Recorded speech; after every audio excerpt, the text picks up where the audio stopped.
اعوذ باللہ من الشیطان الرجیم بسم اللہ الرحمن الرحیم السلام علیکم۔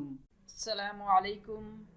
حضرت جنید بغدادی بہت پہنچے ہوئے بزرگ تھے، ان کے بہت مرید اور شاگرد تھے۔ ان میں ایک شاگرد ایسا تھا جس کے ساتھ وہ بہت مہربانی سے پیش آتے تھے۔ حضرت جنید کے دوسرے شاگردوں کو یہ بات اچھی نہیں لگتی تھی۔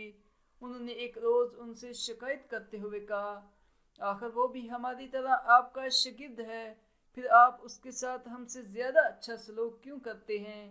حضرت جنید نے جواب دیا، میرا یہ شاگرد ادب اور عقل میں تم سے بہت بڑا ہوا ہے، اسی وجہ سے میں اسے زیادہ عزیز رکھتا ہوں۔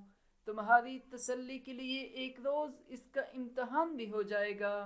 اس کے چند روز بعد حضرت جنید بغدادی نے اپنے تمام شاگردوں کو جمع کر کے انہیں ایک ایک مرغی اور ایک ایک چھری دے دی اور کہنے لگے، جاؤ ان مرغیوں کو ایسی جگہ ذبح کرو جہاں کوئی دیکھنے والا نہ ہو۔ سب شاگرد گئے اور اپنی اپنی مرغی کو ایسی جگہ پر ذبح کر کے لے آئے جہاں کوئی آدمی نہ تھا، مگر وہ شاگرد اسی طرح زندہ مرغی واپس لے آیا۔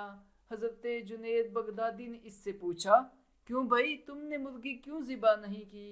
شاگرد نے عرض کیا، حضرت مجھے کوئی ایسی جگہ نہیں مل سکی جہاں کوئی دیکھنے والا نہ ہو، میں جس جگہ بھی گیا وہاں اللہ تعالیٰ موجود تھا، اس لیے مجبور ہو کر مرغی واپس لے آیا ہوں۔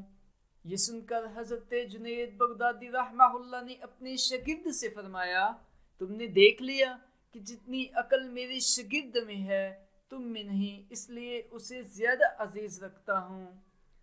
اگر آپ کو یہ ویڈیو اچھی لگی ہے تو ضرور لائک کریں اور چینل کو بھی ضرور سبسکرائب کریں۔ جزاک اللہ۔